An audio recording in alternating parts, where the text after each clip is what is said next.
De plein air, l'humanité cherche la paix. Elle court après le bonheur comme si c'était une destination, un lieu à atteindre. Elle accumule, elle possède, elle espère. Mais au fond, rien ne change. L'agitation demeure. Le bruit continue. Et l'âme reste troublée. Pourtant, il existe une philosophie née il y a plus de 2000 ans qui ne promet pas le bonheur, mais quelque chose de plus profond. La maîtrise de soi. La paix intérieure. La liberté véritable. Cette philosophie, c'est le stoïcisme. Fondée par Zénon de Kition à Athènes, sous un portique où il enseignait à ciel ouvert, elle a traversé les empires et les siècles. Elle a guidé des esclaves comme Épictète, éclairé des empereurs comme Marc Aurèle, et inspiré des penseurs comme Sénèque. Tous avaient compris une vérité simple mais bouleversante. Le monde extérieur ne détermine pas ta paix. C'est ton regard sur le monde qui façonne ton âme. Mon ami, bienvenue sur Esprit Stoïcien, la chaîne qui rend cette philosophie intemporelle accessible à tous. Je suis persuadé que la sagesse des anciens n'appartient pas aux livres poussiéreux. Bien au contraire, elle nous appartient à toi, à moi, à chacun qui cherche à vivre avec plus de sens dans ce monde chaotique. Ma mission au travers de ma chaîne, c'est de traduire les enseignements de Marc Aurèle, Sénèque et Épictète en mots simples, en vérité qui parlent à ton cœur aujourd'hui. Aujourd'hui, je vais te partager 12 leçons stoïciennes qui vont transformer ta façon de voir tes problèmes. Non pas en les effaçant, mais en les rendant impuissants face à ta paix intérieure. Si tu as déjà ressenti ce besoin de te libérer du poids des circonstances, si tu as déjà voulu comprendre pourquoi certaines personnes traversent les tempêtes avec sérénité, si tu cherches des outils concrets pour bâtir une forteresse intérieure indestructible, alors cette vidéo est pour toi. Reste bien jusqu'au bout, car ces 12 leçons ne sont pas de simples conseils. Ce sont des clés qui ont libéré des empereurs, des esclaves, des soldats et des philosophes pendant plus de 2000 ans. Le stoïcisme ne te demande pas de fuir tes problèmes. Il ne t'invite pas à devenir insensible. Au contraire, il t'enseigne à les transformer en tremplin, à voir dans chaque obstacle une opportunité de grandir, à comprendre que ce qui t'arrive n'est jamais le problème. C'est ta réaction qui l'est. Dans un monde qui t'enseigne à te plaindre, à chercher des coupables, à fuir la responsabilité, le stoïcisme te ramène à l'essentiel. Tu es le créateur de ta paix. Tu es l'architecte de ton bonheur. Et personne d'autre. Leçon numéro 1. Distingue ce qui dépend de toi et ce qui n'en dépend pas. Il existe une ligne invisible qui traverse toute ta vie. D'un côté, ce qui dépend de toi. De l'autre, ce qui n'en dépend pas. Cette distinction simple, enseignée par Épictète il y a presque 2000 ans, est la première et la plus puissante leçon du stoïcisme. Pourtant, la plupart des gens passent leur existence entière à confondre les deux. Ils s'acharnent à contrôler ce qui leur échappe. Ils s'épuisent à vouloir changer les autres, le temps, les circonstances. Et dans cette bataille perdue d'avance, ils perdent leur paix. Épictète était un esclave. Il n'avait aucun pouvoir sur sa condition, sur les chaînes qui entravaient son corps. Mais il avait découvert une liberté que ses maîtres ne possédaient pas. La liberté intérieure. Il enseignait que ce qui dépend de nous, ce sont nos jugements, nos désirs, nos intentions. Le reste, absolument tout le reste, échappe à notre contrôle. Et c'est justement cette acceptation qui libère. Tu ne peux pas contrôler la météo, mais tu peux contrôler comment tu y réagis. Tu ne peux pas contrôler la maladie, mais tu peux contrôler ton attitude face à elle. Tu ne peux pas contrôler les maux des autres, mais tu peux contrôler si tu les laisses t'atteindre. Cette leçon n'est pas une résignation, c'est une révolution, parce qu'elle déplace ton pouvoir du monde extérieur vers ton monde intérieur. Regarde ta vie aujourd'hui. Combien d'énergie dépenses-tu à vouloir que les gens changent, à espérer que les choses soient différentes, à te battre contre des réalités que tu ne peux pas modifier? Cette énergie est perdue. Non pas parce que tes désirs sont mauvais, mais parce qu'ils sont dirigés au mauvais endroit. Le stoïcien ne gaspille pas son pouvoir à l'extérieur. Il le concentre à l'intérieur. Quand tu comprends cette distinction, quelque chose de magique se produit. Les problèmes qui te paraissaient insurmontables deviennent soudainement gérables. Pourquoi? Parce que tu cesses de lutter contre le vent. Tu ajustes ta voile. Tu ne te bats plus contre la réalité. Tu l'acceptas. Et dans cette acceptation, tu trouves une force nouvelle. Une force qui ne dépend plus des circonstances. Marc Aurèle, l'empereur le plus puissant de son temps, méditait chaque soir sur cette vérité. Malgré son pouvoir immense, il savait qu'il ne contrôlait pas l'empire, pas vraiment. Il ne contrôlait pas les trahisons, les guerres, les épidémies. Ce qu'il contrôlait, c'était son esprit, sa perception, son attitude. Et c'est ce qui faisait de lui un sage, pas son trône. Applique cette leçon aujourd'hui. Fais une liste de tes problèmes actuels, puis divise-les en 2 colonnes. Dans la première, écris ce qui dépend réellement de toi. Dans la seconde, ce qui n'en dépend pas.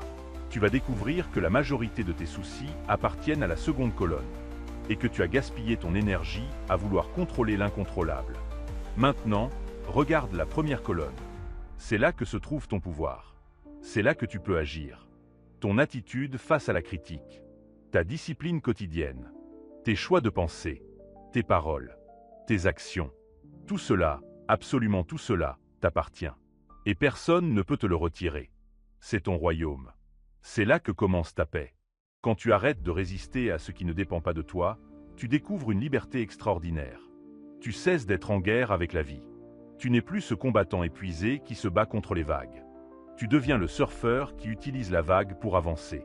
Le problème n'est plus le problème. C'est ta résistance au problème qui crée la souffrance. Cette première leçon est la fondation de tout le stoïcisme. Sans elle, les autres leçons n'ont pas de sens. Avec elle, tu commences à voir le monde différemment. Tu comprends que la paix n'est pas une destination. C'est un choix. Le choix de ne plus donner ton pouvoir à ce qui ne t'appartient pas. Le choix de devenir le gardien de ton esprit plutôt que la victime de tes circonstances. Leçon numéro 2. Transforme chaque obstacle en opportunité. Il y a une phrase gravée dans l'histoire du stoïcisme. Une phrase qui a le pouvoir de changer ta vie si tu la comprends vraiment. Marc Aurèle l'a écrite dans ses méditations. L'obstacle sur le chemin devient le chemin. Ce qui te bloque devient ce qui te libère. L'ennemi devient l'enseignant. Cette sagesse va à l'encontre de tout ce que le monde moderne t'enseigne. On t'a appris à éviter les problèmes, à chercher le confort, à fuir l'inconfort. On t'a dit que le bonheur se trouve dans une vie sans obstacles. Mais les stoïciens savaient que c'est exactement l'inverse. Les obstacles ne sont pas des malédictions. Ce sont des initiations. Chaque difficulté que tu rencontres est une invitation à devenir plus fort, plus sage, plus résilient. Pense à l'arbre qui grandit sur une montagne battue par les vents. Ses racines sont plus profondes, son tronc plus solide que l'arbre qui pousse dans une vallée protégée. Pourquoi? Parce que la résistance l'a rendu fort. Le vent qui aurait pu le détruire l'a en fait entraîné. C'est la même chose pour toi. Les obstacles que tu évites sont précisément ceux dont tu as besoin pour grandir. Sénèque enseignait que les difficultés renforcent l'esprit comme l'exercice renforce le corps. Un philosophe sans épreuve n'est qu'un théoricien. C'est dans le feu de l'adversité que la philosophie se transforme en force vivante. Quand tu traverses une épreuve avec sagesse, tu ne sors pas indemne. Tu sors transformé, plus fort, plus clair, plus libre. Le stoïcien ne cherche pas les problèmes, mais il ne les fuit pas non plus. Il les accueille comme un athlète accueille l'entraînement. Il sait que chaque obstacle contient une leçon. Chaque rejet est une redirection. Chaque échec est une information. Chaque perte est une libération. Mais cette transformation ne se fait pas automatiquement. Elle exige un changement de perspective. Quand un problème surgit, ta première réaction est souvent la résistance, la colère, la frustration. C'est normal. C'est humain. Mais le stoïcien s'entraîne à répondre autrement. Il s'arrête. Il respire. Il se demande « Que puis-je apprendre de ceci? Comment cette situation peut-elle me rendre meilleur?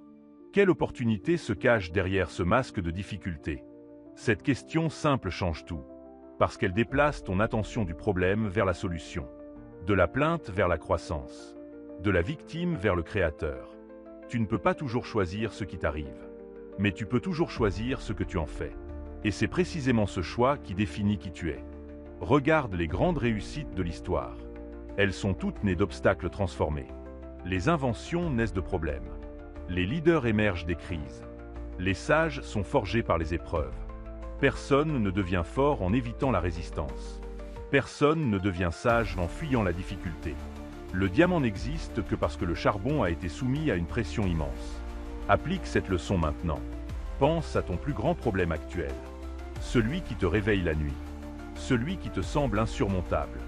Maintenant, pose-toi cette question. Si cette situation était en réalité un cadeau déguisé, quelle leçon essaie-t-elle de m'enseigner? Quelles compétences dois-je développer pour la surmonter? Quelle version de moi cette épreuve cherche-t-elle à faire naître?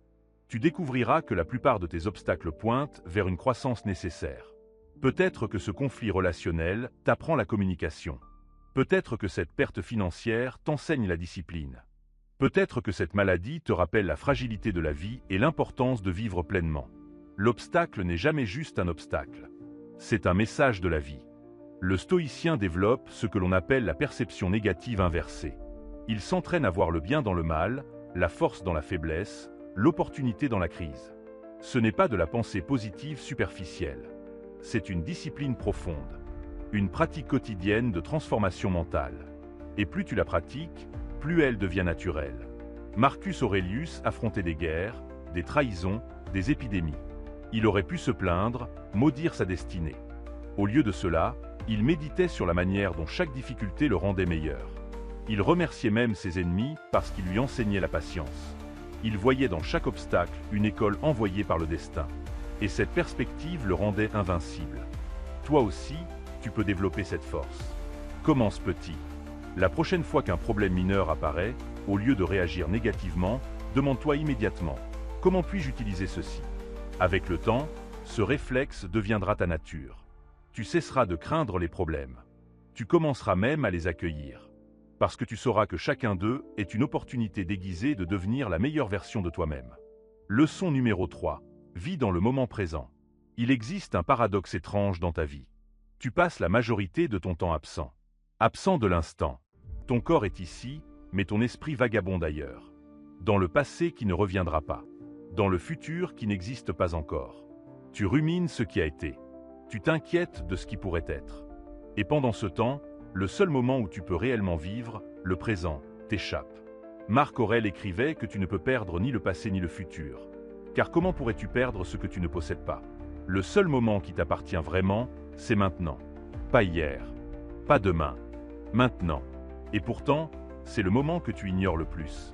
Tu le traverses sans le voir, perdu dans tes pensées, tes regrets, tes angoisses. Le stoïcisme t'enseigne à revenir ici. À revenir maintenant. Non pas par effort, mais par conscience. Chaque fois que ton esprit s'envole vers le passé ou le futur, ramène-le doucement au présent. Car c'est ici que se trouve ton pouvoir. C'est ici que se trouve ta paix. C'est ici que se trouve ta vie. Tout le reste n'est qu'imagination. Pense à tous tes problèmes. Combien d'entre eux existent réellement en ce moment précis?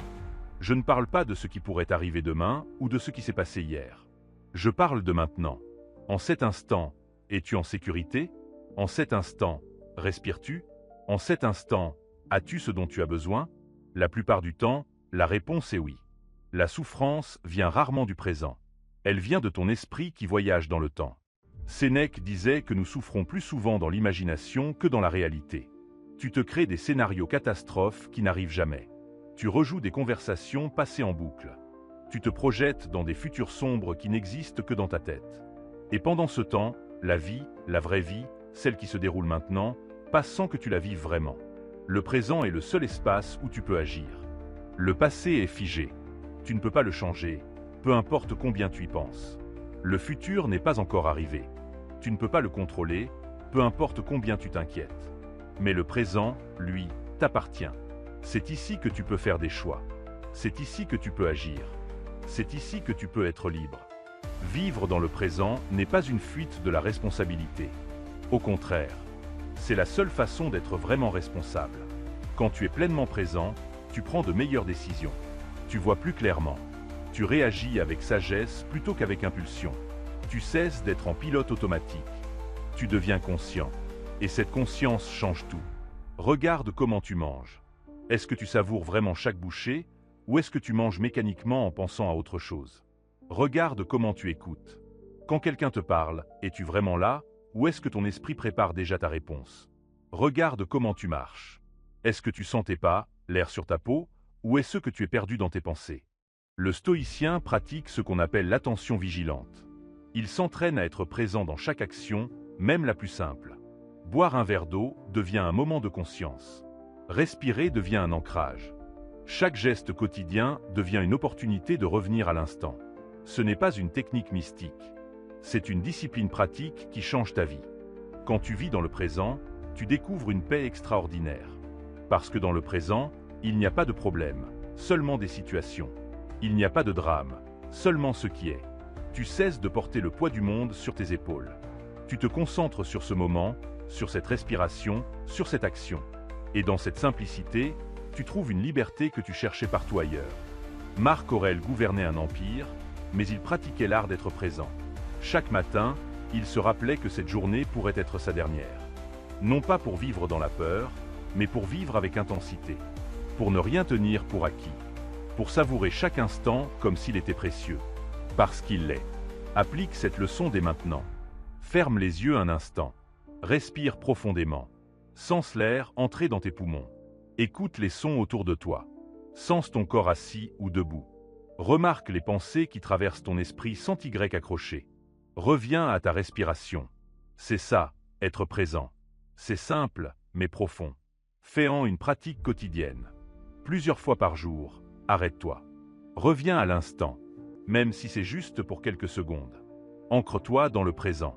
Avec le temps, cette présence deviendra ta nature. Tu cesseras de vivre dans ta tête pour commencer à vivre dans ta vie. Et tu découvriras que la plupart de tes problèmes étaient simplement des fantômes créés par un esprit qui refusait d'être ici maintenant. Leçon numéro 4. Pratique la gratitude comme une discipline. Dans un monde qui t'enseigne à te concentrer sur ce qui manque, la gratitude est un acte de rébellion. C'est un refus de participer à la course sans fin vers plus. Plus d'argent, plus de reconnaissance, plus de possession. Le stoïcisme t'invite à inverser ce regard. À voir d'abord ce que tu as. À apprécier ce qui est là avant de désirer ce qui n'est pas. Cette simple inversion transforme ta vie. Épictète, qui n'avait rien en tant qu'esclave, enseignait que la richesse ne consiste pas à avoir beaucoup, mais à désirer peu. Il ne parlait pas de pauvreté volontaire ou d'ascétisme extrême. Il parlait d'un état d'esprit. Un esprit qui reconnaît que tu as déjà tout ce dont tu as besoin pour être en paix. Tout le reste n'est que surplus. Agréable, peut-être, mais pas nécessaire à ton bonheur. Regarde ta vie maintenant. Vraiment regarde. Tu as un corps qui fonctionne, même s'il n'est pas parfait. Tu as de quoi manger aujourd'hui. Tu as un toit. Tu as des capacités mentales qui te permettent de lire ces mots, de réfléchir, de choisir. Des milliards d'humains à travers l'histoire auraient tout donné pour avoir ce que tu possèdes en ce moment. Et pourtant, tu passes tes journées à te concentrer sur ce qui manque. Le stoïcien pratique ce qu'on appelle la gratitude négative. C'est une technique puissante. Chaque jour, imagine que tu perds tout ce que tu as. Ta santé, tes proches, ton logement, tes capacités. Visualise ce vide. Sens cette perte.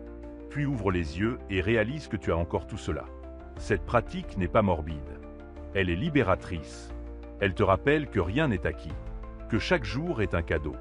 Marc Aurèle se levait chaque matin en se rappelant qu'il côtoierait des gens désagréables, menteurs, ingrats. Mais au lieu de se plaindre, il les remerciait d'avance. Pourquoi? Parce qu'il lui donnait l'opportunité de pratiquer la patience, la compassion, la sagesse. Il transformait chaque interaction difficile en exercice spirituel. Il trouvait de la gratitude même dans l'adversité. La gratitude n'est pas un sentiment spontané. C'est une discipline. Tu ne la ressens pas automatiquement. Tu la cultives. Chaque jour. Même quand c'est difficile. Surtout quand c'est difficile. Parce que c'est précisément dans les moments sombres que la gratitude devient ta lumière. Elle t'empêche de sombrer dans la victimisation. Elle te ramène à ce qui est précieux. Commence simple. Chaque soir avant de dormir, écris 3 choses pour lesquelles tu es reconnaissant. Pas des grandes choses spectaculaires. Des petites choses simples. Le café du matin. Le sourire d'un inconnu. Le fait que tes jambes te permettent de marcher. La lumière du soleil. Un message d'un ami. Cette pratique quotidienne recable ton cerveau. Tu entraînes ton esprit à chercher le positif plutôt que le négatif. Avec le temps, quelque chose de magique se produit. Tu deviens naturellement plus heureux. Non pas parce que ta vie a changé, mais parce que ton regard a changé. Tu cesses de prendre les choses pour acquises. Tu commences à voir la beauté dans l'ordinaire. Tu réalises que tu vis déjà une vie privilégiée, même si elle n'est pas parfaite. Sénèque écrivait des lettres à son ami Lucilius où il le conseillait de vivre chaque jour comme s'il était complet en soi. Ne pas attendre demain pour être heureux. Ne pas reporter ta gratitude. Être reconnaissant maintenant pour ce que tu as maintenant. Parce que demain n'est pas garanti. Et si ce jour était ton dernier, voudrais-tu l'avoir passé à te plaindre de ce qui manque ou à célébrer ce qui est? La gratitude te libère aussi de l'envie. Quand tu apprécies vraiment ce que tu as, tu cesses de regarder ce que les autres possèdent. Tu sors de la comparaison qui empoisonne tant de vies modernes. Tu comprends que ta vie est ta vie. Unique, incomparable, précieuse. Tu n'as pas besoin d'avoir plus pour être plus. Tu es déjà complet. Cette leçon s'étend aussi aux personnes. Combien de fois tiens-tu pour acquis ceux qui t'entourent? Tes parents, tes amis, ton partenaire. Tu les vois chaque jour et tu oublies qu'un jour, ils ne seront plus là. Le stoïcien garde cette conscience vivante. Il ne dit pas « je t'aime » uniquement dans les grandes occasions. Il le dit souvent. Il le montre souvent. Parce qu'il sait que tout est éphémère. Même dans la perte, le stoïcien trouve de la gratitude. Quand quelqu'un part, plutôt que de pleurer seulement ce qui n'est plus, il célèbre ce qui a été. Il est reconnaissant d'avoir eu cette personne dans sa vie, même brièvement. Cette perspective ne supprime pas la douleur, mais elle l'adoucit. Elle transforme la perte en mémoire précieuse plutôt qu'en plaie ouverte. Pratique cette gratitude radicale. Remercie non seulement pour ce qui est agréable, mais aussi pour ce qui est difficile. Pour les leçons, pour la croissance, pour les opportunités déguisées en obstacles. Remercie pour le jour qui commence, pour la nuit qui te repose, pour l'air que tu respires sans y penser. Remercie pour ta capacité à ressentir, même la douleur, car elle te rappelle que tu es vivant. La gratitude devient alors plus qu'une technique. Elle devient ta philosophie de vie, ta manière d'être au monde. Et dans cette gratitude constante, tu découvres une paix que l'abondance matérielle ne pourra jamais t'offrir. Parce que tu as compris que tu es déjà riche. Pas dans ton portefeuille, dans ton esprit, dans ton cœur, dans ta capacité à voir la beauté là où les autres ne voient que le banal. Leçon numéro 5. Choisis tes réactions plutôt que de réagir par impulsion. Entre ce qui t'arrive et ta réaction, il existe un espace. Un espace minuscule mais crucial. C'est dans cet espace que réside toute ta liberté. La plupart des gens ne connaissent pas cet espace. Ils réagissent instantanément, automatiquement, sans conscience. Quelqu'un les provoque, ils explosent. Quelque chose ne va pas comme prévu, ils paniquent. Ils sont comme des marionnettes dont les ficelles sont tirées par le monde extérieur. Le stoïcien, lui, découvre cet espace. Il l'élargit. Il s'entraîne à créer un délai entre le stimulus et la réponse. C'est ce que Viktor Frankl, survivant des camps de concentration, appelait la dernière des libertés humaines. Le pouvoir de choisir sa réaction face à n'importe quelle circonstance. Même dans les pires conditions, cette liberté demeure. Personne ne peut te la retirer sauf toi-même. Marc Aurèle répétait souvent que tu as le pouvoir sur ton esprit, pas sur les événements extérieurs. Réalise cela et tu trouveras la force. Cette force dont il parle n'est pas physique. C'est la force de la maîtrise de soi. La capacité de voir une situation clairement, sans le voile de l'émotion, et de choisir consciemment comment y répondre. C'est peut-être la compétence la plus puissante que tu puisses développer. Pense à ta dernière grosse colère. Quelqu'un t'a dit quelque chose de blessant ou a fait quelque chose d'injuste. Tu as réagi immédiatement. Les mots sont sortis avant même que tu y penses. La colère a pris le contrôle. Et après, tu as peut-être regretté. Pas nécessairement ton message, mais ta manière de le délivrer. Cette réaction automatique a créé plus de problèmes qu'elle n'en a résolu. Maintenant, imagine la même situation, mais cette fois avec un espace. La personne dit ou fait la même chose. Tu sens la colère monter. Mais au lieu de réagir immédiatement, tu t'arrêtes. Tu respires. Tu observes cette émotion comme si tu la regardais de l'extérieur. Tu te demandes, cette réaction va-t-elle améliorer la situation ou l'empirer? Cette colère sert-elle ma sagesse ou mon ego? Que ferait un sage dans cette situation? Cet espace change tout. Il transforme la réaction en réponse. La différence est cruciale. Une réaction est automatique, impulsive, souvent destructrice. Une réponse est choisie, réfléchie, constructive. La réaction vient du conditionnement. La réponse vient de la conscience.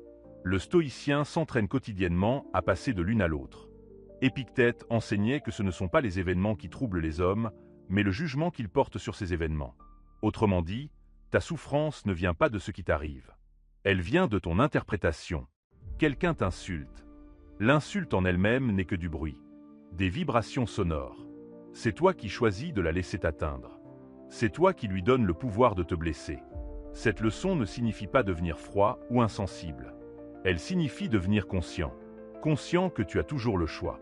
Même quand il semble que tu n'en as pas. Même dans les situations les plus difficiles. Tu ne peux pas toujours choisir ce qui t'arrive, mais tu peux toujours choisir qui tu deviens à travers cela. Et ce choix, c'est ton pouvoir ultime. Commence par les petites choses. La prochaine fois que tu es dans les embouteillages, observe ta réaction habituelle. L'irritation, l'impatience. Puis choisis consciemment une autre réponse.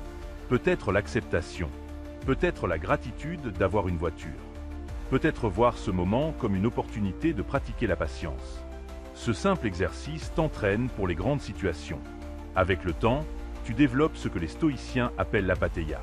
Pas l'apathie au sens moderne du terme, mais l'absence de passion destructrice. Tu cesses d'être ballotté par tes émotions. Tu les ressens toujours, mais elles ne te contrôlent plus.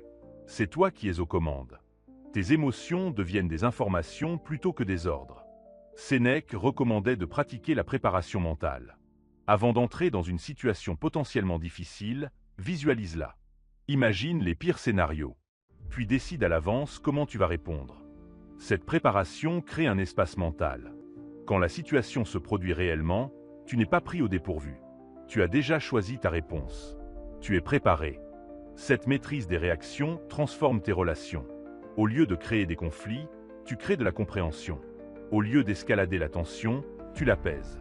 Les gens sentent que tu n'es pas réactif, que tu ne mords pas à l'hameçon. Cette stabilité inspire le respect.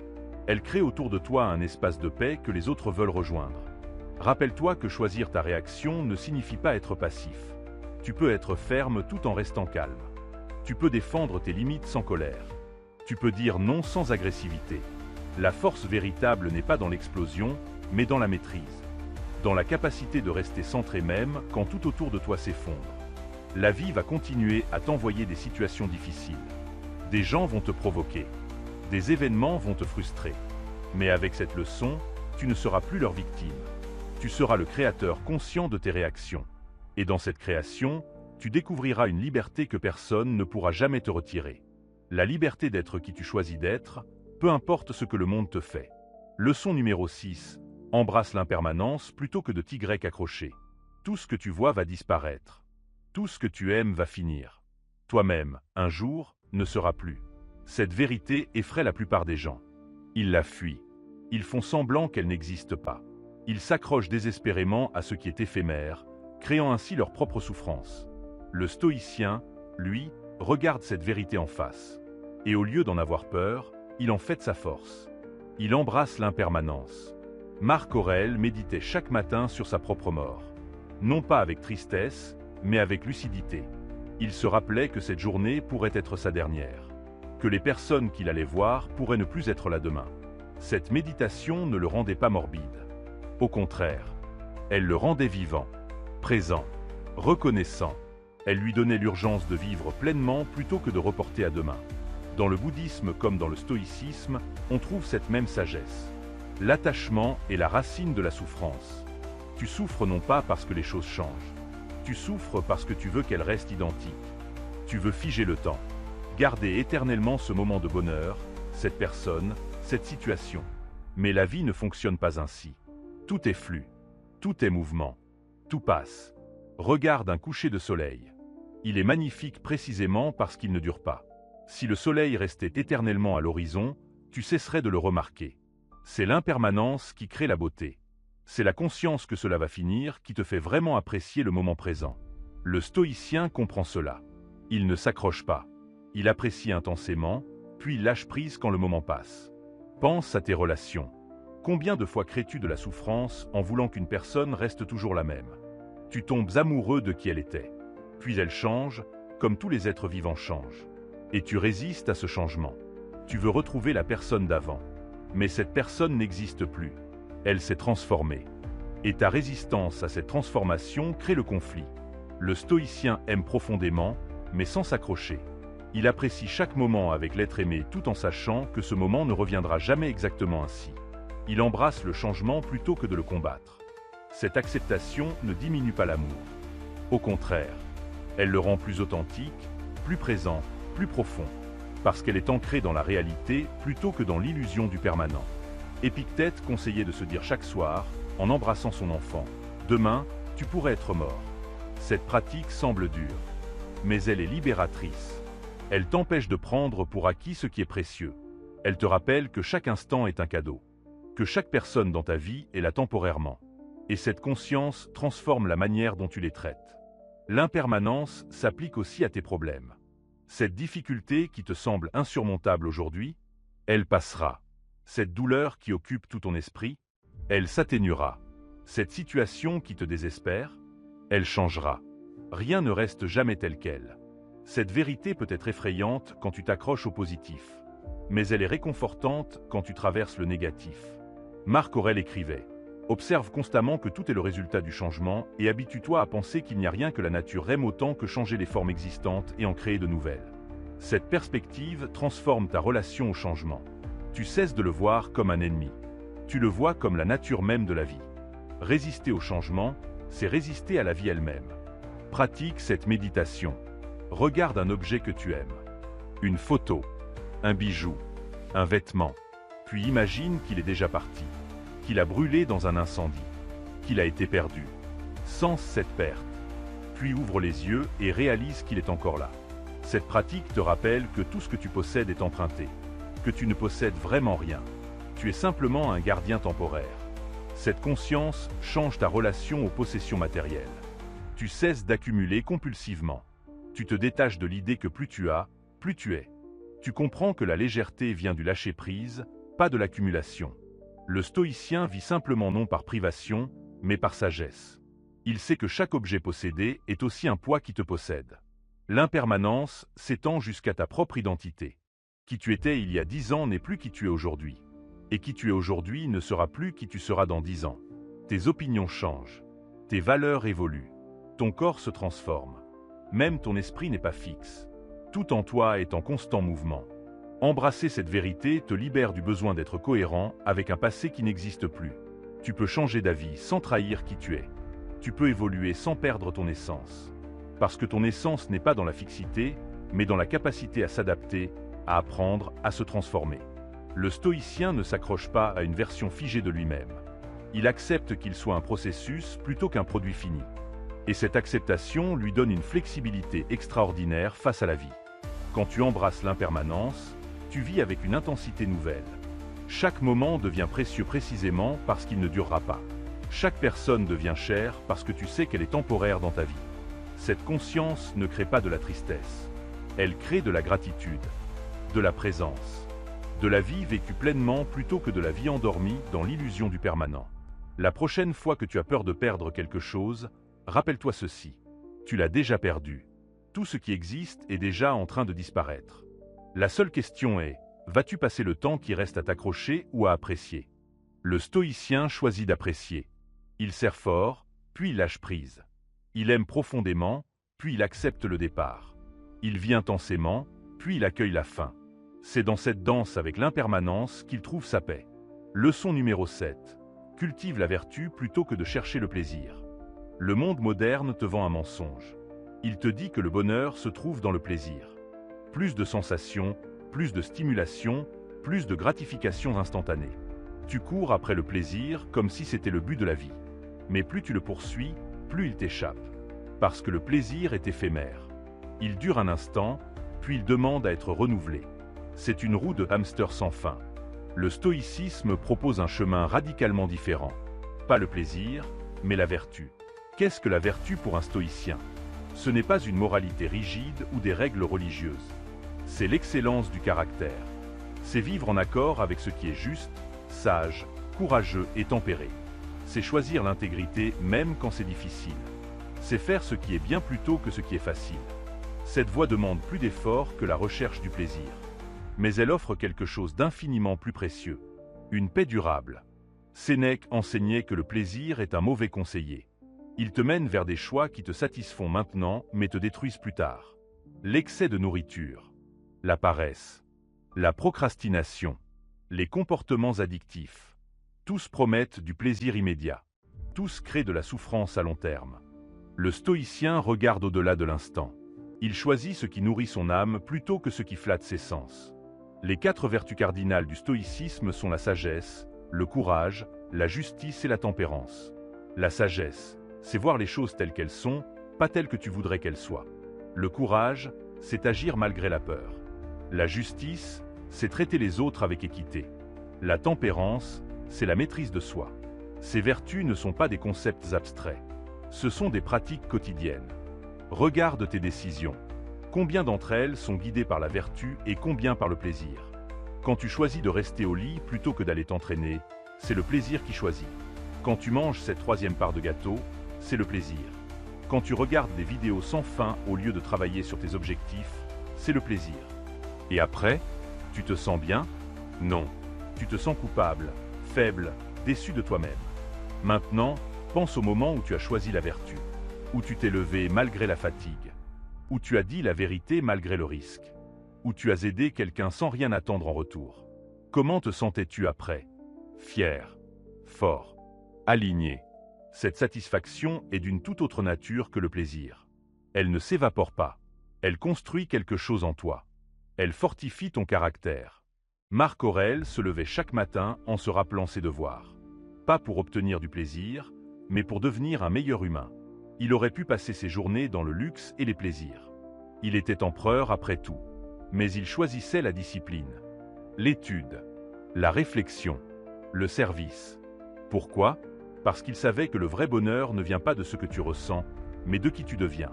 Le plaisir te rend dépendant des circonstances extérieures. Tu es heureux quand tu obtiens ce que tu veux. Malheureux quand tu ne l'obtiens pas. Ta paix dépend du monde. La vertu, elle, te rend libre. Ton bonheur ne dépend plus de ce qui t'arrive. Il dépend de comment tu agis. Et cela, tu le contrôles toujours. C'est la différence entre une paix fragile et une paix inébranlable. Cultiver la vertu demande de l'entraînement. Comme un muscle, elle se développe par l'usage répété. Commence petit. Identifie une habitude où tu choisis systématiquement le plaisir sur la vertu. Peut-être l'alimentation, peut-être la procrastination. Puis prends une décision consciente. La prochaine fois que la tentation surgit, choisis l'option vertueuse. Ne pense pas à long terme. Concentre-toi juste sur ce choix, maintenant. Au début, ce sera difficile. Le plaisir crie fort. La vertu murmure. Mais chaque fois que tu choisis la vertu, tu la renforces. Et chaque fois que tu cèdes au plaisir facile, tu l'affaiblis. Avec le temps, quelque chose de remarquable se produit. La vertu devient elle-même une source de satisfaction. Plus profonde, plus stable, plus vraie que n'importe quel plaisir superficiel.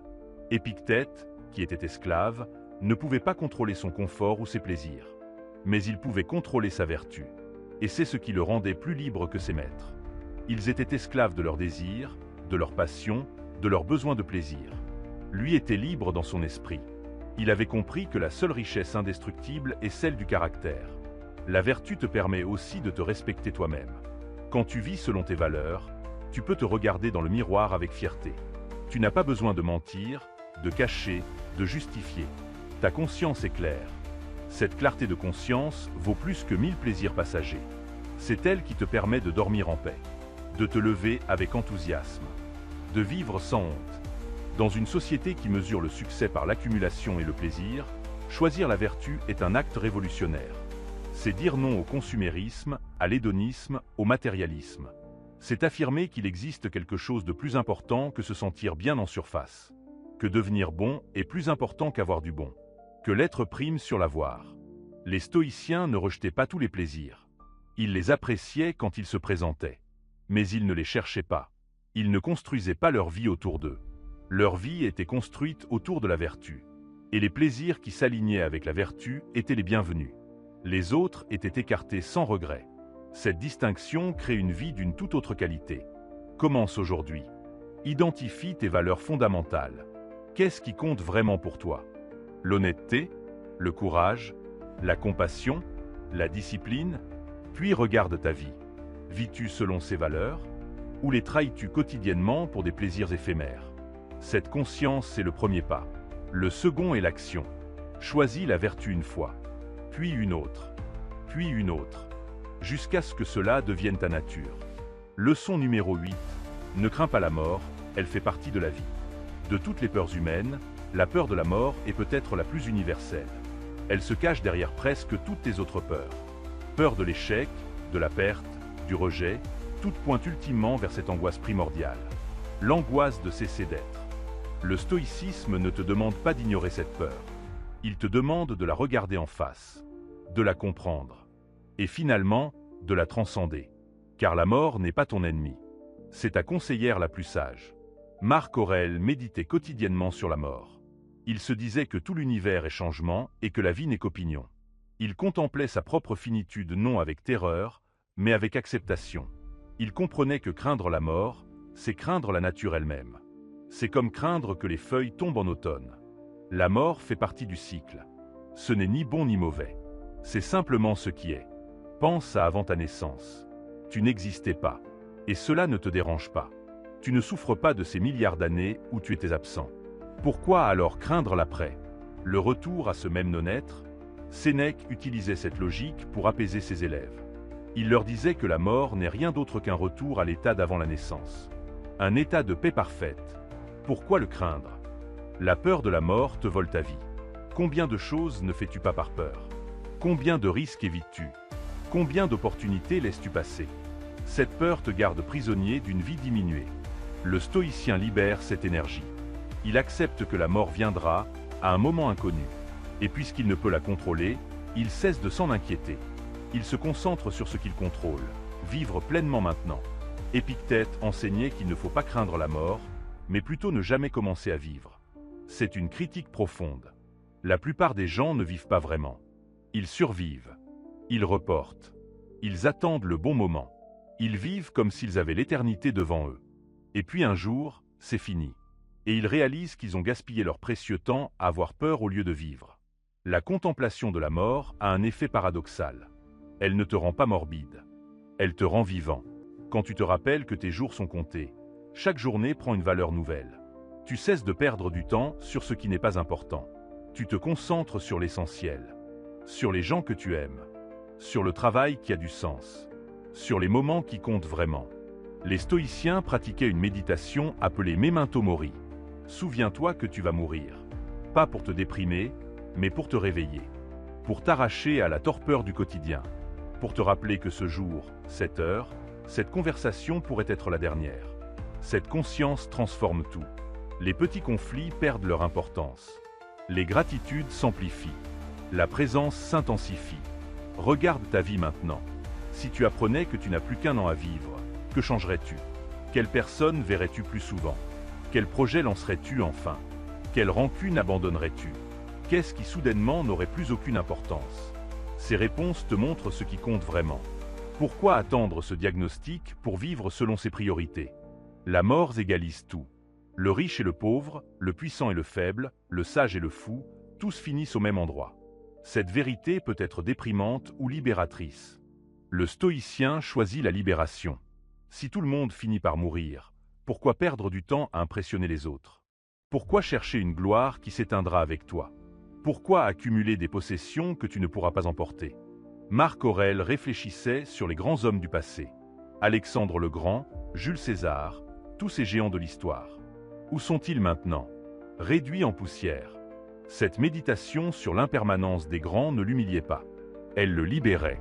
Elle lui rappelait que la vraie grandeur n'est pas dans ce que tu laisses derrière toi, mais dans comment tu vis maintenant. Dans l'intégrité de tes actions. Dans la qualité de ton caractère. La peur de la mort crée aussi une peur de vivre. Tu as peur de prendre des risques parce que tu pourrais échouer. Tu as peur d'aimer profondément parce que tu pourrais perdre. Tu as peur de t'investir pleinement parce que tout finira par disparaître. Mais cette logique est inversée. C'est précisément parce que tout est temporaire que tu dois t'engager pleinement. C'est parce que la vie est courte qu'elle est précieuse. Imagine que tu reçois une rose magnifique. Tu sais qu'elle va faner dans quelques jours. Vas-tu refuser de l'apprécier maintenant par peur de la perdre plus tard? Ou vas-tu la sentir, l'admirer, la chérir intensément pendant qu'elle est là? La vie est cette rose. Tu ne peux pas l'empêcher de faner. Mais tu peux choisir de l'apprécier pleinement pendant qu'elle fleurit. Les stoïciens enseignaient aussi que la mort te libère de ton ego. Ton nom, ta réputation, ton image, tout cela disparaîtra. Cette vérité devrait te rendre humble, mais aussi libre. Libre de vivre selon tes valeurs sans te soucier du jugement. Libre d'être authentique sans craindre le ridicule. Libre d'aimer sans calcul. Parce qu'au final, rien de superficiel ne reste. Seule reste l'empreinte que tu laisses dans les cœurs. Pratique cette méditation. Chaque soir avant de dormir, imagine que tu ne te réveilleras pas demain. Que cette journée était ta dernière. L'as-tu bien vécu? As-tu dit ce qui devait être dit? As-tu fait ce qui comptait vraiment? Si la réponse est non, tu sais ce qu'il te reste à faire demain. Cette pratique t'empêche de reporter à plus tard ce qui est important maintenant. La mort enseigne aussi le lâcher-prise. Tu ne peux rien emporter avec toi. Ni tes possessions, ni tes titres, ni même ton corps. Cette perspective transforme ta relation au matériel. Tu comprends que tu n'es que le gardien temporaire de tout ce que tu possèdes. Cette prise de conscience allège ton existence. Tu cesses d'accumuler compulsivement. Tu vis plus légèrement. Sénèque écrivait que nous ne recevons pas une vie courte, nous la rendons courte en la gaspillant. La longueur de ta vie n'est pas le problème. C'est ce que tu en fais. Tu peux vivre 100 ans sans jamais vraiment vivre. Ou tu peux vivre 30 ans avec une intensité telle que ta vie semble pleine. C'est la qualité qui compte, pas la quantité. Quand tu acceptes la mort, tu cesses de la fuir. Et en cessant de la fuir, tu cesses de fuir la vie. Tu te permets de ressentir pleinement, d'aimer profondément, de risquer courageusement, parce que tu as compris que le vrai risque n'est pas d'en vivre pleinement et perdre. Le vrai risque est de ne jamais vraiment vivre par peur de perdre. La prochaine fois que la peur de la mort surgit, ne la repousse pas, observe-la. Dialogue avec elle. Demande-lui ce qu'elle essaie de te dire. Souvent, elle pointe vers quelque chose que tu dois faire maintenant. Une relation à réparer. Un rêve à poursuivre. Des mots à prononcer. La mort n'est pas ton ennemi. Elle est ton enseignante. Elle te rappelle l'urgence de vivre. Et cette urgence, bien comprise, devient ta plus grande force. Leçon numéro 9. Accepte ce que tu ne peux pas changer. Il y a une prière que tu connais peut-être. Donne-moi la sérénité d'accepter ce que je ne peux changer, le courage de changer ce que je peux, et la sagesse de distinguer l'un de l'autre. Cette prière capture l'essence même du stoïcisme. Car la paix ne vient pas de contrôler le monde. Elle vient d'accepter ce qui échappe à ton contrôle tout en agissant sur ce qui en dépend. Cette distinction est la clé de toute sagesse. Combien d'énergie gaspilles-tu à résister à ce qui est déjà là? Le passé qui ne peut être changé. Le comportement des autres que tu ne peux forcer. Les circonstances qui dépassent ton pouvoir. Cette résistance est comme nager contre un courant puissant. Tu t'épuises sans avancer. Le stoïcien apprend à nager avec le courant. Non pas en abandonnant, mais en s'alignant avec ce qui est. Marc Aurèle répétait souvent « que les choses soient comme elles sont ». Cette phrase peut sembler passive, mais elle est profondément active. Elle ne signifie pas l'inaction. Elle signifie l'acceptation de la réalité comme point de départ. Tu ne peux changer une situation qu'en reconnaissant d'abord ce qu'elle est réellement. Tant que tu la nies, tu ne peux rien faire. Pense à une relation difficile dans ta vie. Peut-être un parent, un collègue, un ex-partenaire.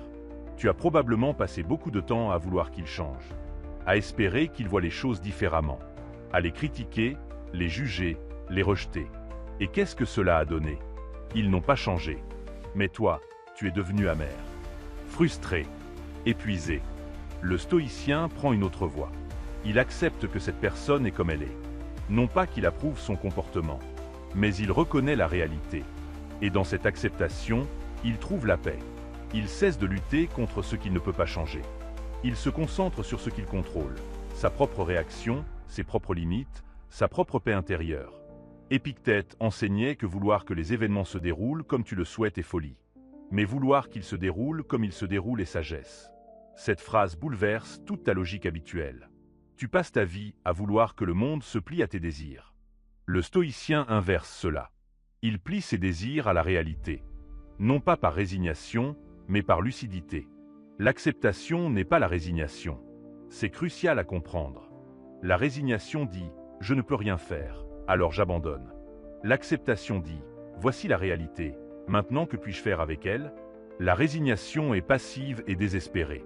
L'acceptation est active et sage. Elle reconnaît les limites pour mieux agir dans le possible. Regarde la météo. Tu ne peux pas la contrôler. Tu peux te plaindre de la pluie, cela ne la fera pas s'arrêter. Ou tu peux accepter qu'il pleut et adapter tes plans. Prendre un parapluie. Rester chez toi. Trouver une activité intérieure. Cette acceptation ne diminue pas ton pouvoir. Elle le canalise vers ce qui est utile. Applique cela à plus grand. L'économie s'effondre. Tu ne peux pas la contrôler. Mais tu peux accepter cette réalité et ajuster tes dépenses, chercher de nouvelles opportunités, développer de nouvelles compétences. Tu vieillis. Tu ne peux pas l'arrêter. Mais tu peux accepter ce processus et vivre en accord avec chaque étape de ta vie. Quelqu'un t'a trahi. Tu ne peux pas changer le passé. Mais tu peux accepter cette blessure et choisir comment guérir. Sénèque écrivait que nous souffrons plus souvent en imagination qu'en réalité. Ton refus d'accepter crée plus de souffrance que la situation elle-même. Quand tu acceptes, la douleur diminue. Non pas parce que la situation change, mais parce que ta résistance cesse. Et c'est ta résistance qui amplifie ta souffrance. La pratique de l'acceptation commence par l'observation honnête. Regarde ta vie. Qu'est-ce que tu ne peux vraiment pas changer? Ta taille, ton passé, ton lieu de naissance, certains aspects de ta personnalité, les décisions des autres, les événements mondiaux. Fais la paix avec ces réalités. Cesse de te battre contre elles mentalement. Libère cette énergie pour ce que tu peux influencer. Les stoïciens parlaient de vivre selon la nature. Cela signifie accepter l'ordre naturel des choses. Les saisons changent, les gens vieillissent, les relations évoluent, les empires tombent. Résister à ces lois naturelles est insensé. C'est comme être en colère contre la gravité parce qu'elle fait tomber les objets. La sagesse est de comprendre ces lois et de vivre en harmonie avec elles. Cette acceptation s'étend aussi à toi-même. Tu as des défauts, des limites, des zones d'ombre. Tu peux travailler à t'améliorer, oui. Mais tu dois d'abord accepter ce qui est. Accepte que tu n'es pas parfait, que tu ne le seras jamais. Cette acceptation n'est pas de la complaisance, c'est de l'honnêteté. Et c'est à partir de cette honnêteté que la vraie transformation devient possible. Marc Aurèle méditait sur l'interconnexion de toutes choses. Il comprenait que tout ce qui arrive fait partie d'une chaîne causale immense. Ton désir que les choses soient différentes est un désir que tout l'univers soit différent. Parce que ce moment précis est le résultat de tout ce qui l'a précédé. L'accepter, c'est accepter le cosmos lui-même. Pratique cette phrase. C'est comme ça. Quand quelque chose t'arrive que tu ne peux pas changer, dis-toi simplement, c'est comme ça. Pas avec amertume, mais avec neutralité. C'est comme ça. Puis demande-toi, maintenant, que vais-je faire? Cette simple pratique te ramène de la résistance à l'action, du conflit mental à la clarté. L'acceptation te donne aussi une stabilité émotionnelle extraordinaire. Les gens autour de toi paniquent face au changement. Toi, tu restes calme. Non pas parce que tu es insensible, mais parce que tu as compris que résister ne sert à rien. Tu acceptes ce qui est, puis tu t'adaptes. Cette flexibilité mentale est une force que peu possèdent. Dans le bouddhisme, on parle du deuxième dard. La douleur initiale est le premier dard. Ta réaction de résistance à cette douleur est le deuxième dard. Et c'est souvent le deuxième qui fait le plus mal.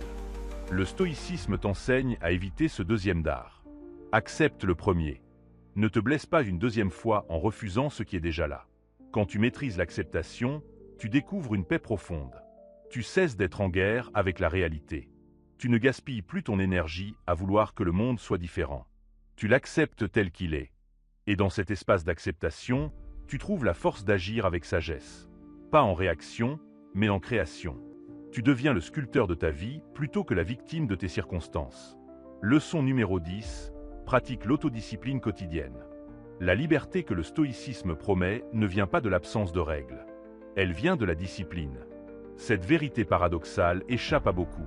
Ils croient que la liberté signifie faire ce qu'ils veulent quand ils le veulent. Mais cette liberté-là est une illusion. Elle te rend esclave de tes impulsions. La vraie liberté vient de la maîtrise de soi. Et la maîtrise de soi naît de la discipline quotidienne. Marc Aurèle se levait avant l'aube. Pas parce qu'il le devait, mais parce qu'il avait choisi cette discipline. Il écrivait ses méditations. Il s'entraînait mentalement pour la journée à venir. Il se préparait à rencontrer l'adversité avec sagesse. Cette routine matinale n'était pas une prison. C'était son sanctuaire. Le moment où il renforçait sa forteresse intérieure. Regarde ta vie maintenant. Combien de tes actions sont choisies et combien sont des réactions automatiques? Tu ouvres ton téléphone par réflexe. Tu manges sans conscience. Tu parles sans réfléchir. Tu procrastines par habitude. Ces actions automatiques te volent ton pouvoir. La discipline te le rend. Elle transforme le robot en être conscient. Sénèque enseignait que si tu veux vraiment être libre, fais-toi l'esclave de la philosophie. Cette phrase choque, mais elle contient une vérité profonde. Quand tu te disciplines selon des principes sages, tu te libères des caprices de tes émotions. Tu cesses d'être ballotté par tes humeurs. Tu deviens stable, prévisible pour toi-même, fiable. La discipline commence le matin. Les premières heures de ta journée définissent le reste. Si tu commences en consultant frénétiquement tes notifications, tu conditionnes ton esprit à la réactivité. Si tu commences par la méditation, l'écriture ou la réflexion, tu conditionnes ton esprit à la proactivité. Le stoïcien construit sa journée consciemment. Il ne la subit pas. Épictète disait qu'aucun homme n'est libre s'il n'est pas maître de lui-même. Pense à tes addictions, petites ou grandes. le sucre, les écrans, l'approbation sociale, la procrastination. Chacune est une chaîne. Tu crois être libre, mais ces habitudes te contrôlent. La discipline les brise. Une à une. Lentement mais sûrement. Commence par identifier tes faiblesses. Où manques-tu de discipline? L'alimentation, l'exercice, le travail, less relations, ne te juge pas, observe simplement. Cette observation honnête est le premier pas. Tu ne peux pas transformer ce que tu ne vois pas.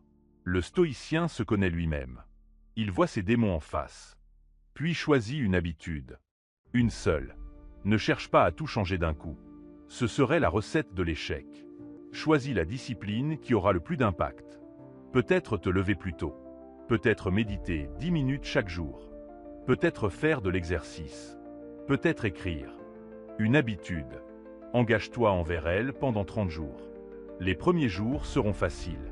L'enthousiasme te porte. Puis vient la résistance. Ton ancien moi se rebelle. Il veut revenir au confort. C'est là que la vraie discipline se révèle.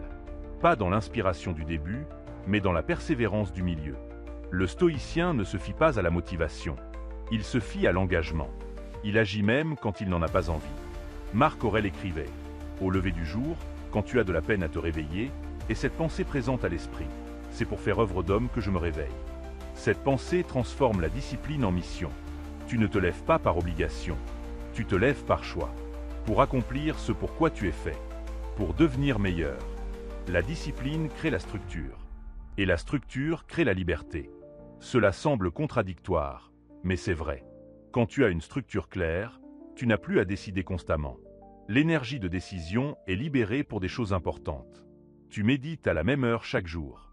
Tu ne te demandes pas si tu vas le faire. Tu le fais. Point. Cette discipline s'étend à toutes les sphères de ta vie. Discipline dans tes paroles, ne pas parler impulsivement. Discipline dans tes pensées, ne pas ruminer automatiquement. Discipline dans tes émotions, ne pas exploser à la première provocation. Discipline dans tes actions, faire ce que tu as dit que tu ferais. Cette cohérence construit ton caractère. Le stoïcien pratique aussi ce qu'on appelle la préparation mentale.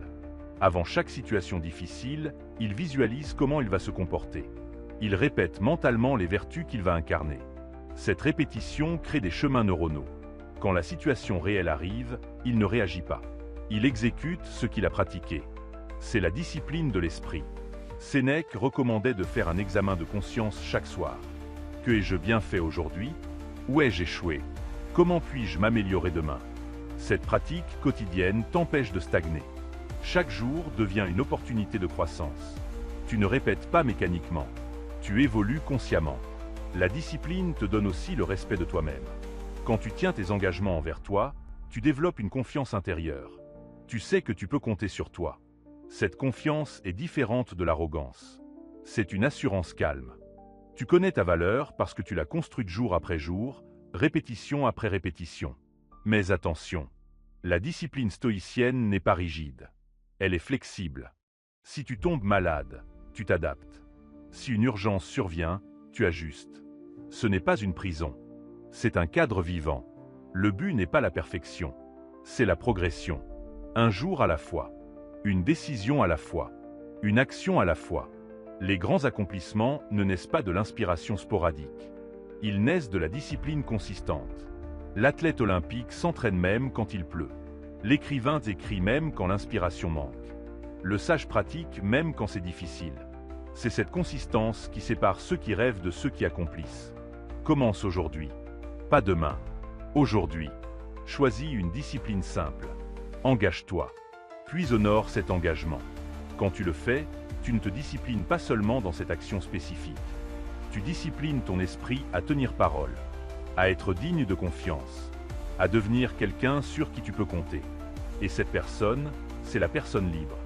Celle qui n'est plus esclave de ses caprices, mais maîtresse de son destin. Leçon numéro 11.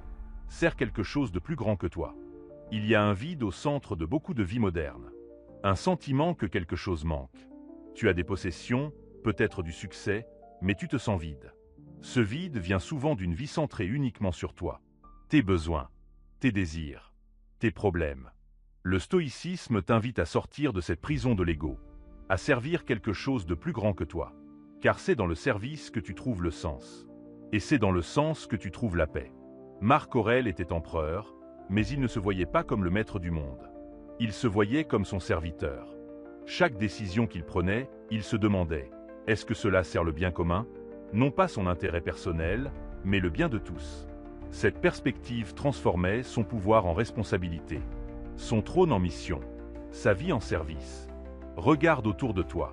Les personnes les plus heureuses ne sont pas celles qui ont le plus. Ce sont celles qui donnent le plus. Le professeur qui inspire ses élèves. Le médecin qui soigne les malades. Le parent qui se dévoue pour ses enfants. L'ami qui écoute sans jugement. Ces gens ont compris quelque chose d'essentiel. Le bonheur ne vient pas de recevoir. Il vient de donner.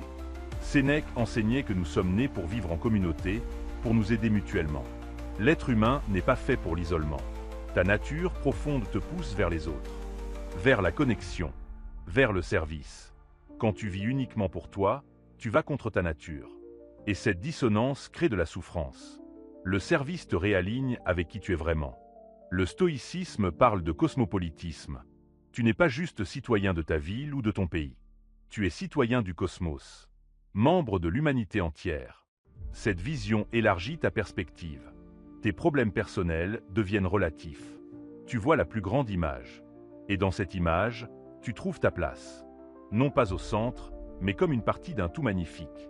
Épictète, bien qu'esclave, ne se considérait pas comme moins que quiconque. Il comprenait que sa valeur ne venait pas de son statut social, mais de sa capacité à servir la raison, la vertu, la sagesse. Peu importe ta position dans la vie, tu peux servir. Tu peux contribuer. Tu peux rendre le monde meilleur, même par de petits gestes. Commence par identifier ta contribution. Quel talent possèdes-tu qui pourrait aider les autres? Quelle passion as-tu qui pourrait illuminer une vie? Quel enseignement as-tu appris qui pourrait guider quelqu'un? Tu as quelque chose à offrir. Toujours.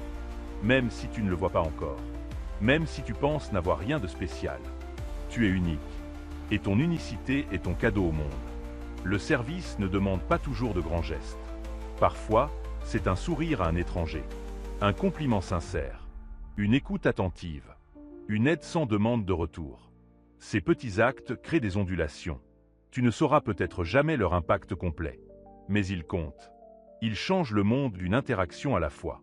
Marc Aurèle méditait sur l'interdépendance. Tout est connecté. Ton bien-être dépend du bien-être des autres. Leur bien-être dépend du tien. Quand tu aides quelqu'un, tu t'aides toi-même. Pas de manière égoïste, mais parce que nous sommes tous liés. La souffrance d'un humain diminue l'humanité entière. La joie d'un humain l'élève. Servir quelque chose de plus grand te sort aussi de ta rumination. Quand tu es obsédé par tes problèmes, ils grandissent démesurément. Mais quand tu te concentres sur aider les autres, tes problèmes trouvent leur juste proportion. Non pas qu'ils disparaissent, mais ils cessent de t'obséder. Tu as une perspective plus large, une mission plus importante. Cette leçon transforme aussi ton travail. Au lieu de le voir comme une simple source de revenus, vois-le comme un service. Comment ton travail aide-t-il les gens? Qui bénéficie de ce que tu fais? Même le travail le plus humble sert. Le balayeur nettoie pour que les autres vivent dans un environnement sain. Le caissier facilite les transactions qui nourrissent les familles. Chaque rôle compte quand tu le vois à travers le prisme du service. Sénèque écrivait que celui qui vit pour lui seul vit pour peu de choses. Cette phrase pique, mais elle est vraie. Une vie autocentrée est petite. Elle se limite à tes expériences, tes sensations, tes acquisitions. Mais une vie tournée vers le service est vaste. Elle touche des vies. Elle crée de l'héritage. Elle a du sens au-delà de ta propre existence. Le stoïcien ne cherche pas la reconnaissance pour son service. Il ne fait pas le bien pour être vu. Il le fait parce que c'est aligné avec la raison, avec la nature, avec la vertu. Son service est désintéressé. Et c'est précisément ce désintéressement qui lui donne sa beauté. Il ne garde pas de compte. Il ne demande pas de retour. Il donne parce que donner est juste. Pratique cela aujourd'hui. Fais quelque chose pour quelqu'un sans qu'il le sache. Laisse un pourboire généreux anonymement. Aide un collègue sans attendre de remerciement. Complimente quelqu'un sans attendre de réciprocité. Ce service invisible est le plus pur. Il ne nourrit pas ton ego. Il nourrit ton âme. Servir quelque chose de plus grand te donne aussi une résilience extraordinaire face aux épreuves. Quand ta vie a du sens au-delà de toi-même, tu trouves la force de continuer même dans les moments les plus sombres. Viktor Frankl, survivant des camps de concentration, a découvert que ceux qui survivaient n'étaient pas les plus forts physiquement. C'étaient ceux qui avaient un sens, une mission au-delà de leur propre survie. Trouve ta mission. Qu'est-ce qui te fait sentir vivant? Qu'est-ce qui te ferait lever le matin même si tu n'avais plus besoin de travailler pour l'argent? Qu'est-ce que tu ferais même si personne ne te regardait? La réponse à ces questions pointe vers ton service, vers ta contribution unique à ce monde. Le stoïcisme t'enseigne que tu fais partie d'un tout. Comme un doigt fait partie d'une main, tu fais partie de l'humanité. Le doigt qui refuse de servir la main se blesse lui-même, parce qu'il va contre sa nature. De même, quand tu refuses de servir le tout dont tu fais partie, tu te coupes de ta nature profonde. Tu deviens isolé, seul, vide. Mais quand tu sers, tu te reconnectes. À toi-même, aux autres, à quelque chose de transcendant. Tu ne vis plus seulement pour tes petits plaisirs et tes petites peurs. Tu vis pour quelque chose d'infiniment plus grand. Et cette grandeur ne te diminue pas. Elle t'élève. Elle donne à chaque jour une signification. À chaque action un poids. À ta vie une valeur qui dépasse ta propre existence. Leçon numéro 12. Vis selon tes valeurs, pas selon les opinions. La dernière leçon est peut-être la plus libératrice. Cesse de vivre pour l'approbation des autres. Cesse de façonner ta vie selon leurs attentes. Cesse de mesurer ta valeur selon leurs opinions. Le stoïcisme t'appelle à l'authenticité radicale. À vivre selon tes valeurs profondes, même si le monde entier te juge. Car c'est dans cette intégrité que tu trouves ta paix véritable. Ta liberté ultime. Marc Aurèle, malgré son pouvoir immense, était constamment jugé. Critiqué. Mal compris. Il aurait pu passer sa vie à essayer de plaire à tous, à modifier ses décisions selon les humeurs de la foule. Mais il a choisi autrement. Il a choisi de vivre selon la raison, selon la justice, selon la vérité telle qu'il la voyait. Et il a accepté d'être jugé pour cela. Tu passes ta vie à porter des masques. Un au travail, un avec ta famille, un avec tes amis, un sur les réseaux sociaux. Chaque masque est une tentative de correspondre aux attentes, d'être aimé, d'être accepté, d'être validé. Mais dans cette multiplicité, tu te perds. Tu ne sais plus qui tu es vraiment. Tu deviens une collection de rôles plutôt qu'une personne authentique. Le stoïcien retire les masques. Un par un, il ose montrer son vrai visage. Pas de manière arrogante, mais avec humilité. Il dit « Voici qui je suis. Si cela te convient, tant mieux. Si cela ne te convient pas, c'est ton choix. Mais je ne me trahirai plus pour te plaire. » Cette déclaration est terrifiante, parce qu'elle risque le rejet. Mais elle est aussi libératrice, parce qu'elle t'appartient enfin. Épictète enseignait que si tu veux progresser, abandonne les raisonnements tels que « si je néglige mes affaires, je n'aurai pas de quoi vivre. Si je ne corrige pas mon esclave, il sera mauvais. » Cette phrase s'applique aujourd'hui. Si je ne suis pas sur les réseaux sociaux, on m'oubliera. Si je dis ce que je pense vraiment, on me rejettera. Ces peurs te gardent prisonnier de l'opinion. Demande-toi, quelle décision prendrais-tu si tu ne craignais pas le jugement? Quel métier choisirais-tu? Quelle vie mènerais-tu? Quelle relation garderais-tu ou quitterais-tu? Les réponses révèlent l'écart entre qui tu es et qui tu prétends être. Cet écart est ta prison. Le combler est ta libération. Sénèque disait que celui qui a peur sera toujours le serviteur de celui dont il a peur. Si tu as peur de l'opinion, tu es esclave de l'opinion. Tu danses selon sa musique. Tu changes selon son humeur. Tu vis une vie qui n'est pas la tienne. Cette servitude est subtile car elle se déguise en normalité. Tout le monde le fait, alors tu penses que c'est normal. Mais ce n'est pas parce que la prison est commune qu'elle cesse d'être une prison. Vivre selon tes valeurs demande du courage. Le courage de décevoir. Le courage d'être mal compris. Le courage de rester debout quand les autres s'agenouillent. Marc Aurèle se rappelait souvent que l'opinion de la foule est changeante. Aujourd'hui, ils t'applaudissent. Demain, ils te condamnent. Baser ta vie sur leur approbation est comme construire sur du sable. La tempête emportera tout. Identifie tes valeurs fondamentales. Non pas ce que tu penses devoir valoriser, mais ce que tu valorises vraiment au fond de toi. L'honnêteté, la liberté, la créativité, la famille, la justice, écris-les. Puis regarde ta vie. Vis-tu selon ces valeurs?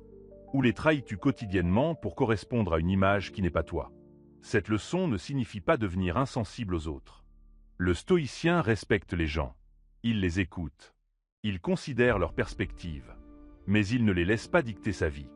Il y a une différence entre être influencé et être contrôlé, entre considérer une opinion et en devenir esclave. Le stoïcien garde sa souveraineté intérieure. Pratique de dire non. Non aux invitations qui ne t'inspirent pas. Non aux projets qui ne résonnent pas avec tes valeurs. Non aux relations qui t'épuisent. Non aux attentes qui ne sont pas les tiennes. Chaque non dit à l'extérieur est un oui dit à toi-même. Un oui à ton authenticité. Un oui à ta liberté. Un oui à ta paix. Les gens vont réagir. Certains seront déçus. D'autres critiquent. Quelques-uns te rejetteront. C'est inévitable. Quand tu changes, tu perturbes l'équilibre établi.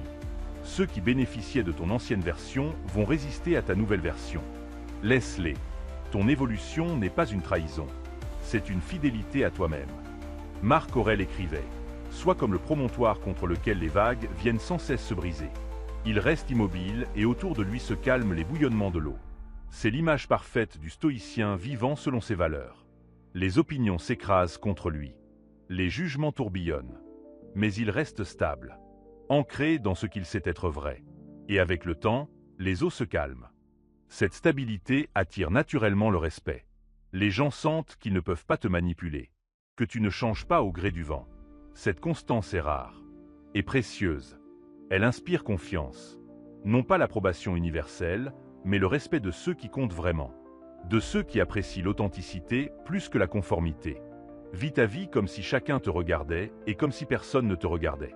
Cette double perspective te libère. Agis avec intégrité comme si tout était visible, car cela garde ta conscience claire. Mais vis aussi sans te soucier du regard, car la vérité ne dépend pas du nombre d'observateurs. Cette paradoxe est la clé d'une vie libre. Quand tu meurs, on ne se souviendra pas de toutes les fois où tu as plu aux autres. On se souviendra de qui tu étais vraiment, de tes valeurs vécues, de ta cohérence, de ton courage d'être toi-même. Ne gaspille pas ta vie précieuse à être une copie conforme. Deviens l'original que tu es censé être. C'est ton unique contribution au monde. Personne d'autre ne peut être toi. Ne prive pas le monde de cette unicité en essayant d'être comme tout le monde. Mon ami, nous avons parcouru ensemble 12 leçons stoïciennes. 12 clés pour ouvrir la porte de ta paix intérieure. Mais rappelle-toi, la connaissance sans pratique est stérile. Ces leçons ne te serviront que si tu les vis. Un jour à la fois. Une décision à la fois. Une respiration à la fois. Le stoïcisme n'est pas une philosophie à étudier. C'est une philosophie à pratiquer. Marc Aurèle ne méditait pas sur ces vérités pour impressionner les philosophes. Il les pratiquait pour survivre aux guerres, aux trahisons, aux pertes. Sénèque ne les enseignait pas pour être célèbre. Il les vivait face à l'exil, la pauvreté, la mort. Épictète ne les partageait pas pour obtenir la liberté. Il avait déjà trouvé la liberté intérieure malgré ses chaînes extérieures. Tu vis dans un monde agité, plus bruyant, plus rapide, plus exigeant que jamais. Mais les vérités stoïciennes sont intemporelles. Elles parlent à ton âme aujourd'hui comme elles parlaient aux âmes il y a 2000 ans. Car la nature humaine n'a pas changé. Tes luttes sont les mêmes. Tes peurs sont les mêmes. Ton besoin de paix est le même. Commence par une leçon. Celle qui résonne le plus avec toi maintenant. Pratique-la pendant une semaine. Vraiment pratique-la. Puis passe à la suivante. Dans un an, tu seras une personne transformée. Non pas parce que le monde aura changé, mais parce que toi, tu auras changé. Et c'est tout ce qui compte. Le stoïcisme te promet une vie meilleure. Pas une vie plus facile, mais une vie vécue avec sagesse, avec courage, avec intégrité. Une vie où tu es le capitaine de ton âme, le maître de ton destin, où tes problèmes perdent leur pouvoir, où la paix devient ta nature, où la liberté devient ta réalité. Si cette vidéo t'a touché, partage-la avec quelqu'un qui en a besoin. Ensemble, nous pouvons ramener cette sagesse ancienne dans le monde moderne. Abonne-toi pour plus de contenu stoïcien, car ce voyage ne fait que commencer. Et je serai là, à chaque étape, pour te guider vers la meilleure version de toi-même. Souviens-toi, tu n'es pas victime de tes circonstances. Tu es le créateur de ta paix. Commence aujourd'hui. Commence maintenant. Deviens le stoïcien que tu es destiné à être.